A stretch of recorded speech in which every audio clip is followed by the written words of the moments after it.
Um Nacional desesperado e com mudanças é o que o Internacional deve enfrentar na próxima terça-feira, às 21h30, dentro do Estádio Beira-Rio. A Conmebol, aliás, divulga o quarteto de arbitragem da partida. Mas, enquanto isso, no Campeonato Brasileiro, o Inter perde posições da tabela e se afasta 7 pontos da liderança do Campeonato Nacional. E ainda, as polêmicas envolvendo o Roger Machado na arena. O que foi fazer o treinador colorado no vestiário gremista? E mais, imagem denuncia que Aravena tropeçou nas próprias pernas antes de cair dentro da grande área do Internacional. A gente vai falar sobre tudo isso, então tu sabe, fica comigo depois da vinheta.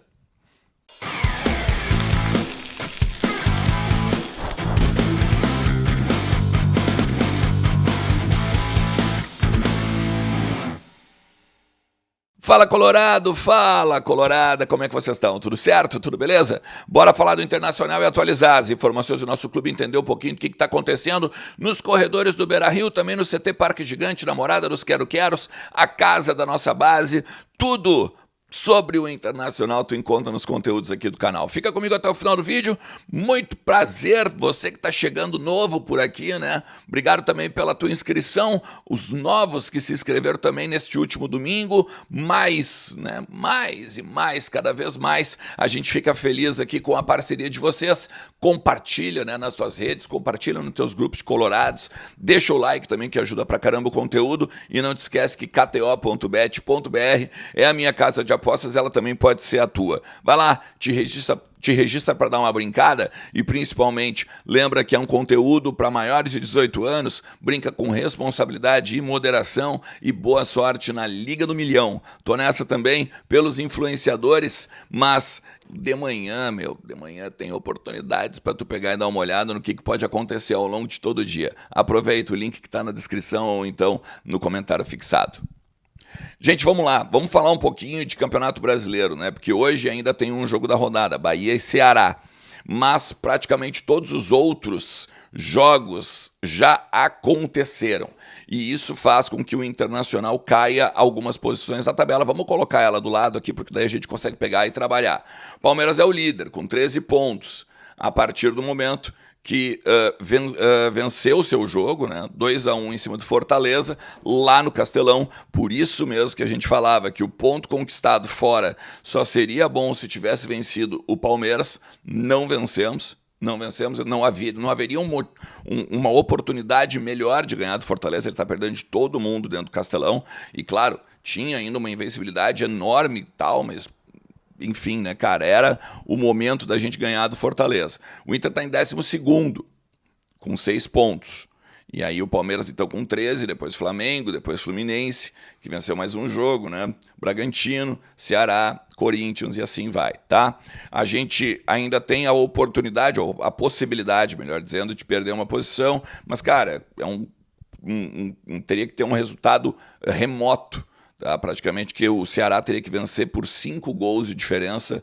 O Bahia teria de vencer por 5 gols de diferença o Ceará, para daí sim o Internacional então ser o 13º colocado. O Inter precisa fazer logo uma campanha de recuperação aí a partir dos próximos jogos no Campeonato Brasileiro, né? Que são em casa, inclusive. Tem a Libertadores agora na terça-feira, mas depois o Internacional ainda pega o Mirassol e o Sport ao contrário. Deixa eu pegar aqui e olhar aqui ao contrário. Pega o Nacional, depois pega o Juventude, ainda pelo Campeonato Brasileiro, enfrenta depois o Maracanã na Copa do Brasil, tá? Na Libertadores, já que estamos falando de Libertadores, amanhã tem Libertadores contra o Nacional do Uruguai. O time vai vir com algumas mudanças, principalmente a partir da informação que vem lá do Eu País, tá? Ele deve mudar o esquema, tá? Do 4-2-3-1 para uma formação um pouco mais defensiva. O Nacional não pode perder o jogo, porque senão está praticamente fora, está com 0 pontos na tabela do grupo F, que o Inter lidera com 4 ao lado do Bahia. Só que a informação é que devem ter 2 jogadores de idade bem reduzida. Aí a gente pode pegar e mais ou menos imaginar assim, ó. É um zagueiro de 18 anos, o Paolo Caglioni, e o atacante, o Vilauba, de 23. Lucas Vilauba é o nome dele, tá? O Caglioni ele tem 1,86, é formado na categoria de base do Nacional. Ele estreou esse ano pelo Nacional, tá? Se a gente for olhar, ele tem uma defesa bem firme, já tem 2 jogos, inclusive, pelo Nacional Libertadores, e compõe uma linha de 5 defensores atrás, ou seja, te prepara, né, meu? Porque a gente vai pegar um caminhão na frente do goleiro. E aí a gente tem dificuldade, tem que cuidar muito as costas dos laterais, principalmente o Bernabé, que é um ponto em que os adversários têm explorado bastante. Acredito que com o Vitor Gabriel a gente vai ter um pouco mais de consistência do lado esquerdo, principalmente porque o Vitor Gabriel ele recompõe melhor, mesmo que o Vitão esteja ali, tem o Rogel do outro lado que o Vitão precisa cuidar o tempo todo também. Então, cada um na sua pode melhorar o sistema defensivo do Internacional, tá? E se a gente pegar, cara, e olhar ainda que o Vilauba, ele tem 3 gols já no ano pelo Nacional. Ele deu uma assistência também. Ele foi contratado junto ao Montevideo Torque, lá do Uruguai. E ainda tem, assim, se a gente for olhar, 1,82, é relativamente alto, tá? Mas ele é rapidinho, veloz, tá? Joga bem pelos lados, é destro, tá? E tem feito aí o seu espaço no time uruguaio. Junto com essas informações, a gente pode colocar o árbitro, né? A arbitragem vai ser o Alexis Herrera, 35 anos, é venezuelano. Na verdade, toda a equipe de arbitragem é venezuelana. Aí tem ainda, deixa eu ver aqui, o Yorman Delgado, tá? Que é o árbitro do VAR. O Alexis Herrera, ele apitou 2 partidas do Inter, da Libertadores de 2025, contra o Cerro Porteño ganhando do Bolívar por 4-2, e depois o São Paulo com o Alianza Lima em 2-2. Foram esses jogos que o Alexis Herrera apitou na Libertadores. Ele ainda tem em 2024, aí sim, o jogo do Inter, tá? A derrota de 2-1 pro Belgrano, da Argentina, lá na Arena Barueri, em São Paulo. E aí ela foi, claro, né, válida pela Copa Sul-Americana. Gente, tem o seguinte, tá? O Roger, muita gente me perguntou, e aí por isso que eu fui atrás, tá?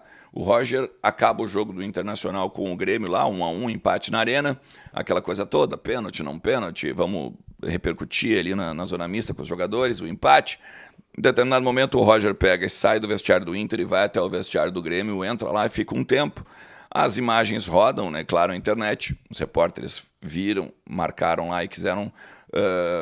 e fizeram as imagens e quiseram saber o que aconteceu. O Roger não falou nada, mas aí eu fui atrás das informações para passar para vocês uma espécie de polêmica que deu, porque alguns torcedores não gostaram que o Roger tenha ido no vestiário gremista. Cara, eu confesso que eu não vejo problema. Já teve outros momentos em que profissionais do Grêmio foram no vestiário do Inter, profissionais do Inter foram no vestiário do Grêmio, são amigos de profissão. E, por exemplo, o Roger ele foi lá para falar com os seguranças, com o preparador físico, com o motorista e alguns outros funcionários menos, vamos dizer assim, conhecidos do ambiente dos repórteres, né? Porque esses, por exemplo, eles são conhecidos. O preparador físico é o Rogerinho, tá? Os seguranças estão sempre ali também.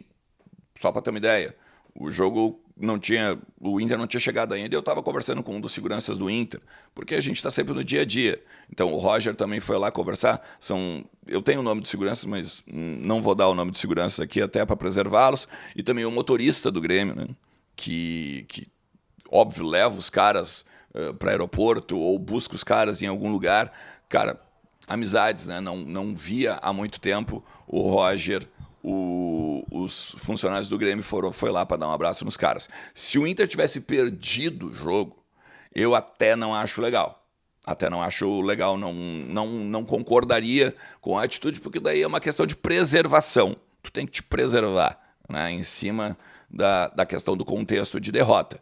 Mas eu não vejo problema a partir do resultado o Roger ter ido lá dar um abraço nos amigos. Na questão polêmica, né, que é o VAR, tá? Ainda precisa vir o conceito da comissão de arbitragem, lá, os notáveis, aquela coisa toda, essa bobagem que a CBF inventou. Mas tem um zoom de o que o Grêmio pode vir a fazer a partir deste relatório da comissão de arbitragem. Se vai até a CBF, se vai daqui a pouco ir numa justiça comum da vida, alguma coisa assim. O Grêmio espera o resultado, ou então o relatório, né, para saber se errou o árbitro, se não errou e tal, para daí sim pegar e tomar uma atitude. Vai estar muito pano para manga ainda, porque é óbvio, né, que em meus programas dessa segunda-feira, tá, vai haver a repercussão, vai continuar a choradeira gremista, vai continuar a narrativa, né, de que o Inter é sempre beneficiado. Pô, o Marlon, né, que chegou ontem aqui, sabe? Foi corrido do Cruzeiro, agora quer vir dar letrinha em microfone dizendo que o Inter é o clube que o VAR mais beneficia no país, né? Pelo amor de Deus. É só tu olhar a imagem que eu vou colocar na tela para ti aqui agora, tu percebe, por exemplo, que o Aravena ele tropeça nas próprias pernas. E aí sim ele cai dentro da área. Acho que sem mais perguntas, né, meritíssimo? Ó, chora na cama que é mais quentinho. A gente continua falando muito do Internacional, porque sempre tem como tratar e o que tratar do Internacional por aqui. Forte abraço. Tchau.